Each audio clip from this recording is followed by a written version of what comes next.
collective sun, moon, rising Venus, and welcome to your work, career, and vocation read, a life purpose read in 16 cards, right? No, 12. 1, 2, 3, 4, 5, 6, 7, 10, 12 cards. Sorry, I didn't do the math right.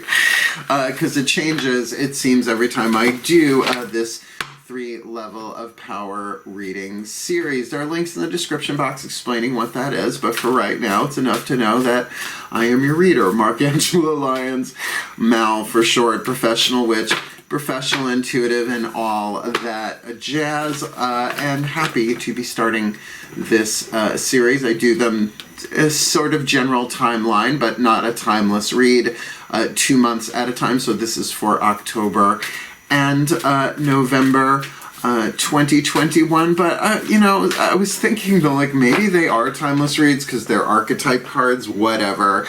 So you might find, looking back, if you want to go check out the playlist, there are playlists for every sign of the zodiac as well as for the work, career, vocation reads.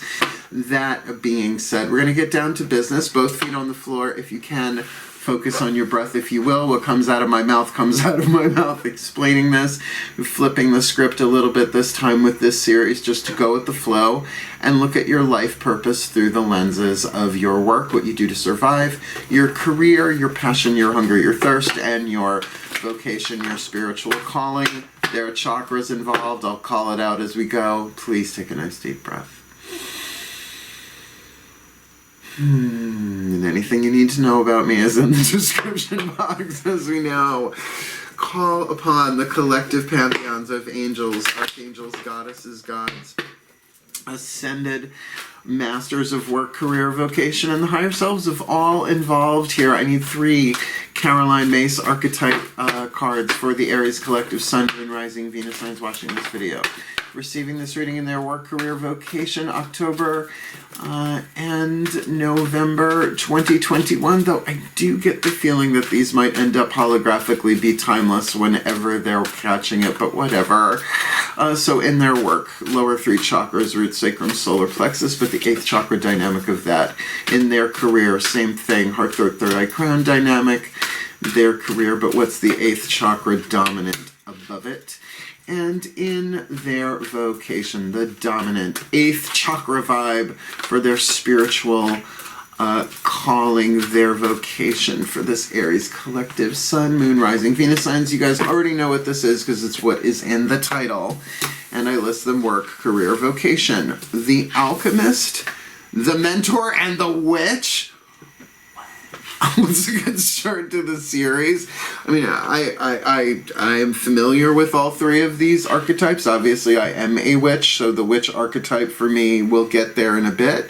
But let's absolutely look at this. The alchemist is one of the rare archetypes that shares archetypal families. There are 9 families.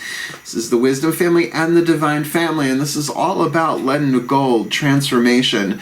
The shadow is what you're learning in this case in your work, how you survive in the world, your survival intuition. Not everybody gets paid doing their work. They get paid for their career, but we'll cross that bridge if we come to it. The shadow attribute, what's being healed here, misuse of the power and knowledge that comes through a spiritual practice. And I have to say, like, that's very interesting for the workaday world. Because it has to be something that you are aware that you are doing, right? I mean, if you're praying and meditating every morning before you go to work, it's a little hard to misuse that, but what is the intention behind it, right? But the light attribute, transformation of base motives and goals into golden wisdom, which I feel like is much more the case when we're talking about work. Like, yes, the survival part of it, how we live in the world, how we pay our bills physically. Well, I'm going to tell you, my work in the world, I do not get paid for. My lower 3 chakra stuff, that's the setting up of the cameras and the, you know, the booking and the scheduling and the social media and the president of Jarring the Circle Productions. I don't get paid for doing that. I get paid for my career, which is my teaching, my healing, my reading people, my art. You know, that's definitely my deal. And for sure, my vocation is as a mystic, right? To follow the mysteries of the divine through all of this. I get to do all 3 in one day. But when we're looking at an alchemist here, it might very well be you starting to really bring your spiritual practice into your day-to-day work getting that, how would one transform base motives and goals into golden wisdom, to see whatever it is that you're doing to survive in this world as a spiritual path, right? In some way, shape, or form, that your spiritual practice supports that. I don't know, silently bless everybody that crosses your path, right? Or crosses your mind if you're working from home. But there's some alchemy there, some transformation from lead to gold available in your work life, in your career. The mentor, this is a much more intimate archetype. I don't have the mentor archetype. I've mentored people, but it doesn't come as easily to me. I am a teacher, but both are wisdom family archetypes. The shadow attribute in the career, inability to allow the student to move on to the role of master. I have been the mentee in that situation, and it sucks. Imparting false instructions is just as bad. Telling people deliberately what doesn't work to sabotage them. I've seen it. It's horrible. The light attribute, passing on wisdom and refining a student's character. Now, in terms of career dynamic, that is a thing that we all need to be taken under someone's arm, right? With someone's wing in that way. And guided through. Now, if you are the mentor in this situation, chances are that you have been a mentee. And I would really, really look back and say, in your career, what did you learn from the people who held you back? Particularly the ones if there was a one-on-one relationship there, and maybe there was some jealousy involved there, right? It is that classic thing of the father, quote unquote, at least archetypally, not wanting to be surpassed by the son, but which always happens anyway. So interesting thing there. But the witch, certainly in the 8th chakra, I mean, the witch is a job title. I wish people understood that. Yes, it is something that people choose to identify or not, but, good or wicked, we're all somewhere in between the scale of 100% lead and 100% gold. My darlings, we all are. But in terms of a spiritual calling, that is about using your power and your wisdom to a higher purpose, about being a channel of the divine. I mean, witches are, if anything, witty and wise people, but that comes from experience. It's more earth plane horizontally than celestial. Not that witches, particularly us eclectics, we can dip our magical toes into anything we like. Thank you very much. Yeah, I'm an eclectic. People look down their noses at eclectic witches. I can study whatever the fuck I want, right? So there is that. There is a strong spiritual wisdom path here, even if you don't identify as a witch. But see, the thing the witch is about experience. It's about service, but, in service to who? In service to what? That's why I did our workshops on the witch archetype. Some of them are up on my Vimeo, on demand stuff, on my Vimeo page. Because the witch, there's the healer witch, but there's the artist witch. Not every witch is, it's like herding cats, honestly. So we know the light and the shadow of that, right? The wicked witch and the good witch. But remember, Glinda wasn't so great, and Elphaba was hardly wicked. She's born green. Aren't we all? Let's move on. Let's get some tarot on the table. These are very powerful archetypes to kick it off with. But now we're going to look at the chakras underneath that. The heart, third eye crown, the psychological world, the internal world for your work, career, vocation. Please take a nice deep breath. I've done hundreds of these work, career, vocation reads with clients over the decades when we would sit on a couch, right, either in my office in Sayville or on a house call or here at the house, right? Just people like, I don't know what to do. It's not just about making money, it's about life purpose. So let's see what's going on in the psychological world here. Heart, third eye crown. As I call upon my goddesses of fire and the sign of Aries, the powers of the south. What's going on? Heart, third eye crown. Yeah, let's just pull them face up. We'll call them out as we go, and then we'll read them left to right. For the Aries collective, Sun, Moon, Rising, Venus signs watching this video, receiving this reading, work, career, vocation, the alchemist. Oh, 8 of Cups. The mentor. Oh, the tower. And the witch. Oh dear, oh dear, oh dear, oh dear, oh dear. Ah, very good. The Capricorn card. Passoe, the Buffalo Woman. I'll show them to you. Of course I will. Well, interesting. In terms of your work, at least what you're feeling on the inside, we're going to go heart chakra here, element of water. The Eight of Cups, the key word written on it, withdrawal. Walking away from something, certainly, maybe in the physical world, or maybe going into your own cave, going into your own emotional world, in terms of what it is that you are doing for work in the world. Now, lower three chakras, which is that level of power that is work, how you interact with others in the world, this would say emotionally you are pulling back, probably to transmute, right? To transform the base motives of goals into golden wisdom in some way, shape, or form. Maybe not being so emotionally available in terms of your work as well, as I just got from that, which would make sense in the mentor. So here you are withdrawing into the heart, third eye crown. Career is the heart, third eye crown level of power, the personal level of power.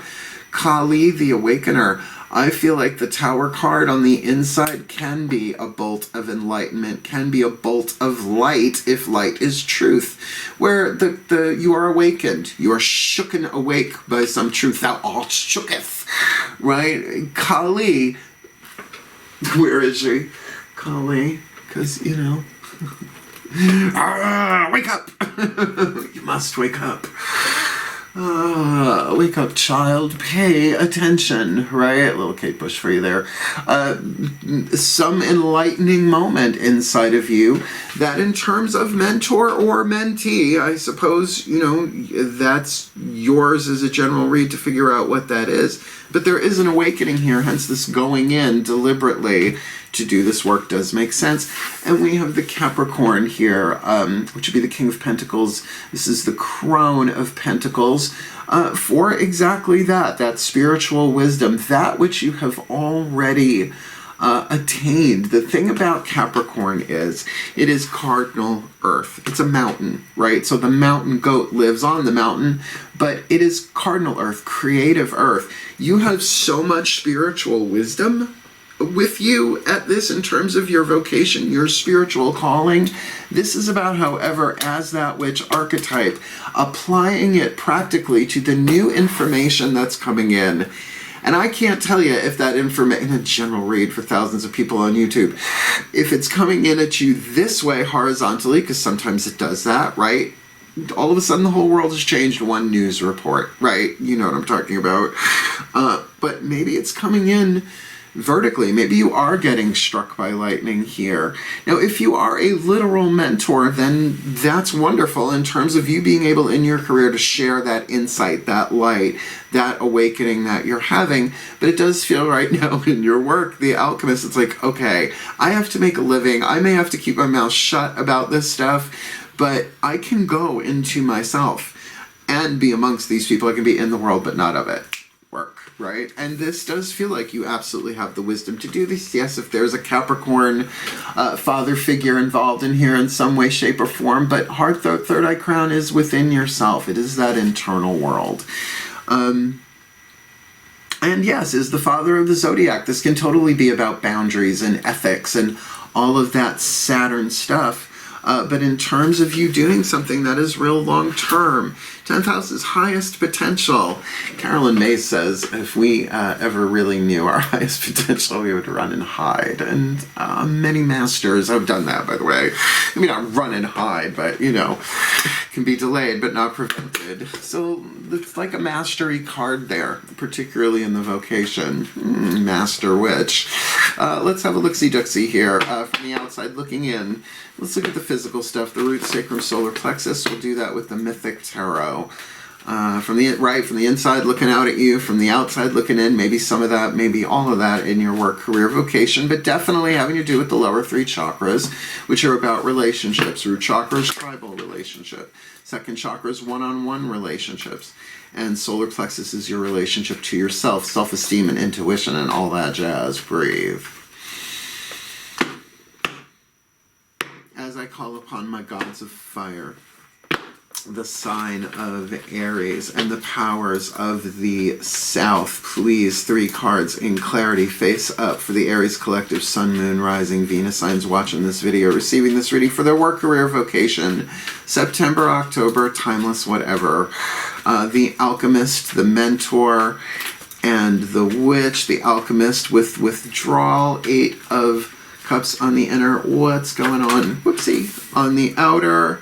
Well, 6 of Swords. I love that, man. You really are, like, in the physical world, using the mind, using the thought process, counseling, therapy, journaling, primal scream, manipulation, mental belief manipulation, any of that. A lot of element of air there to go from calm waters to smooth. That can even be like the planning of it and seeing like there is a way out of this, right? Because then that's the 6 of Swords, the 7 of Swords is often the sneaky, right? Like what you're actually going to do.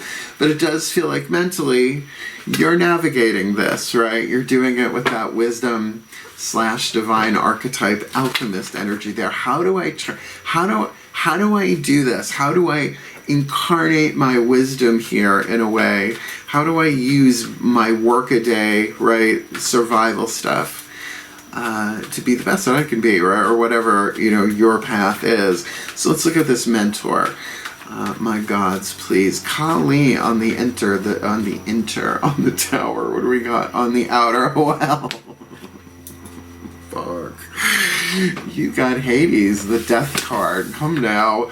Alright, definitely your career is not just getting struck by lightning, it is getting transformed. I could see you being like, well, maybe I'm going to withdraw my energy a little bit from work because I've got this going on inside of me in terms of my career. This could be a new mentorship has entered your life that has changed the game. Of course, that it would then prepare you to be a mentor to pass on to others. So you could be in the mentee role here for sure. And certainly, who doesn't need a little help, a little wisdom, a little under somebody's wings when the internal systems are being changed radically within the blink of an eye? As I've said, imagine someone who doesn't believe in ghosts or spirits, and then one morning there's their great-great-grandmother saying, hey, Bachakalu, at the foot of their bed, right? Dead, before they were born, right?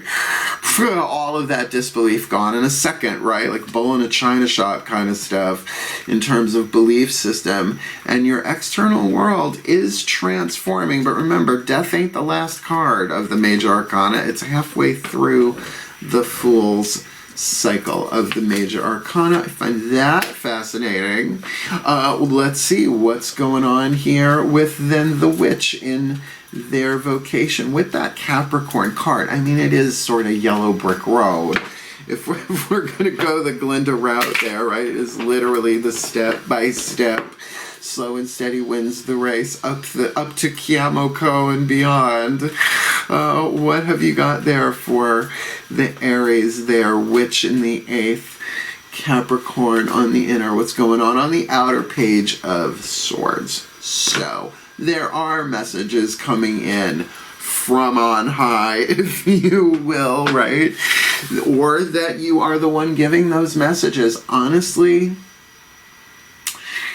I would, like, one thing that's been flashing through my mind is there might be a little something undercover here where you really start implementing whatever your wisdom process is, but a little stealth. I do feel like your career is transforming in a way. I think, yes, it is predominantly more of an awakening experience for you to maybe a new aspect of your career, or your career is literally transforming. I mean, so many fields have. How many industries have had to radically transform over the past, let's call it what it is, 2 years now, from the time of this recording. So for you to go inside and, do the mental work, right? Yes, that's the outer card, but both of these, first of all, both of these, the art in this, they both involve boats. There is a boat here in the 8 of Cups, 7 of Cups. Sorry, 8 of Cups. She takes a boat to the island, following standing as well as spilled cups into herself. Her third eye crown for you. And here is, of course, the more traditional thing of taking a boat from choppy water to smooth. So there is an absolute alignment there, but you're doing it for more transformation. I would just say if you're going to misuse or abuse your spiritual practice or power that way, particularly with the witch here, I would say you're not going to probably do that. I think it is, you're moving more in the direction. Not that you can't want to, I understand that. But maybe that's the thing. Maybe that's the transformation that you're kind of going through here. And will be able to absolutely transform your career. And I feel with the alchemist there in a way that's going to go towards the gold more than the lead. So, in terms of this Page of Swords, it's immature air. It is messages. It can certainly be cyber stalking. I get why people see it that way. If not cyber stalking, then they're looking at your social media and you have a YouTube channel. Right? But that there is something solid and stable here within you in terms of your spirituality, your vocation, because life purpose is really a fulfillment of all three levels, right? It's not like, oh, their spiritual life was wonderful, but their work life was shit, right? It's like, well, you go through stages of that, and as all three develop, but just like bringing the 8 chakras into alignment from the 8th chakra all the way down to the root, it's a journey. So whatever this communication is, whether that's coming to you or from you, your calling seems to be, I would say, your leverage point, or I will say at least your stability right now. The more spiritual 8th chakra, your spiritual calling, I would look to that as you go through this transformation. Certainly seeing things perhaps radically differently, just an experience of unity consciousness and the third eye, seeing like the real truth of things, and that we blame ourselves and people for things that are just way beyond our control to even know the purposes behind, right? And then we do. That can absolutely be very, very transformative that way, so that you really get the best out of the situation that's going on in your physical world, though it is a journey. It's an alchemist journey. Last 3 cards down. Not going to book these just because these readings are long enough. Matt Kahn Healing Mantra deck. Some healing mantras to help you with all of this. Please take a nice deep breath. Alright, both feet on the floor, Mark. Here we go. As I call upon the Ascended Masters of Work, Career, and Vocation for the Aries Collective, Sun, Moon, Rising, Venus signs watching this video, receiving this reading. They've got the Alchemist, the Mentor, and the Witch. Let's look in their work. The Alchemist, 8 of Cups on the inner, 6 of Swords on the outer. Their perfect healing mantra for their work is acknowledging apprehension. When it's a yes, nothing can stop me. When I'm unsure, nothing's a no. I did that one this morning. So once you learn these, they will pop up at times when you need them, or your guides will say that one. All right, Ascended Masters in their career. They've got the Mentor, Kali, the Tower, the Awakener on the inner, Hades, the Death card on the outer in their career. What is their perfect healing mantra? Just one, please. I could feel that one was 2. And they have got deconstructing doubt. Only my beliefs are in my way. We'll put this together. And for their witch, absolutely. So their beliefs are just getting zapped by lightning. It's okay to feel doubtful, though. It doesn't mean, oh, my doubts are in my way, I should stop doubting myself. It's like, it's part of the process. The doubting voices need love, too. They just don't need to run the show. Tell me, I'm self-employed, let me tell you. Right, so the witch, with that Capricorn, that slow and steady wins the race on the inner. And that Page of Swords on the outer, it really does feel like a message coming in. Anchoring the light. The light is always within me. Wow, this do make sense. Let's start this way and then we'll work back. So it does make sense, right? You've got your wisdom, whether you identify as a witch or not. Chances are if you're watching my channel, you're at least okay with the word, since I start every video with I am a witch. Because rather you know than not, right? There's no closets left in my life. I'm out of all of them, I think. Who knows? I've been purple. I've come out as a purple, not a blonde. or brunette. The light attribute again of this witch, putting that service into place, right? That wisdom in action. You've got the wisdom, you've got the boundaries, you've got the healthy path going on inside of you. You've got messages coming in, but to know that the message that will help you heal this most is to know that the light is always within me. In other words, you're not necessarily chasing the light. It is always within you, that your real stability here, I would say. Well, because what is light? It is truth. I mean, people say love and light, if they really understood what they meant, right?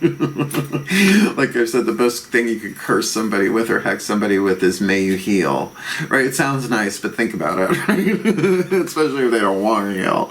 May you heal, right? They're gonna anyway. So anchoring the light, that could be pretty badass there in the hands of a witch. And that's what I mean. I feel like this is where your leverage is, your magic, your spellcraft, but that there is more of a mystical part of it to it involving the divine. It's not just all, potions and powders and spells, oh my. Certainly with the mentor, with all this transformation, inner and outer, to get that only your beliefs are in your way, to understand that you don't have to absolutely know exactly how this is going to play out, but you're allowed to have your doubts, and to open yourself up to a vista, third eye wise, to, well, I guess it would depend on how comfortable are you with revising and seeing a higher truth, which has to mean letting go of things that we thought were true and wasn't. Not the easiest thing in the world, particularly for an Aries, which can be very headstrong.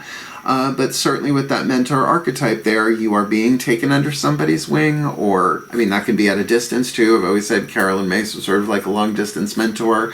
A whole bunch of them actually that way. Mentors I've never met in that way.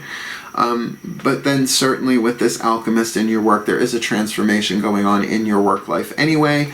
Inside, pulling back really to get that ninth cup, that self-love inside of you in terms of your work, that Six of Swords taking you in that direction. And in terms of should I stay or should I go, break it down to even smaller than that, moment-to-moment decisions. When it's a yes, nothing can stop me. When I'm unsure, it's always a no. And I love that it's called acknowledging apprehension, because if you get that, that is an intuitive thing. Sometimes lower three chakras will tell you we're about to repeat something we really don't want to do again, or this could be the best thing that we've ever done, and you don't know because both of it, you can't even tell. Is this something I should do, I shouldn't do? You say, when it's a yes, nothing can stop me. When I'm sure, it's always a no. And I add to that in parentheses, for now. Because I'm a Pisces moon. I might feel differently about this a day from now, right? Who knows? A minute from now. So you put these together, you need to acknowledge apprehension, deconstructing doubt while you anchor the light. Then you can do the mantras in the other direction. The light is always within me, only my beliefs are in the way. When it's a yes, nothing can stop me. When I'm unsure, it's always a no. And really, you may not have the success that everybody else wants you to have in your career, but you will have the one that you did your best, acknowledging, anchoring in the light, and looking beyond your beliefs and the beliefs of others here.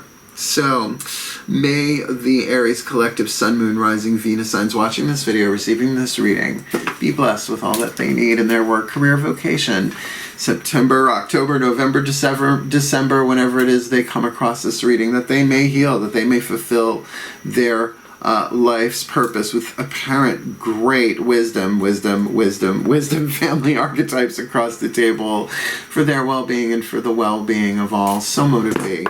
And so it is. Really, really good. Lovely reading. Hope you liked it. If you do, please like the video. Hit like, subscribe, all that YouTubey stuff.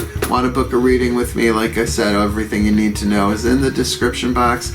Otherwise, wishing you all the very, very best and the very, very blessed in your work, career, vocation. I'm getting ready to teach later tonight on Facebook. Hail, farewell, and blessed be.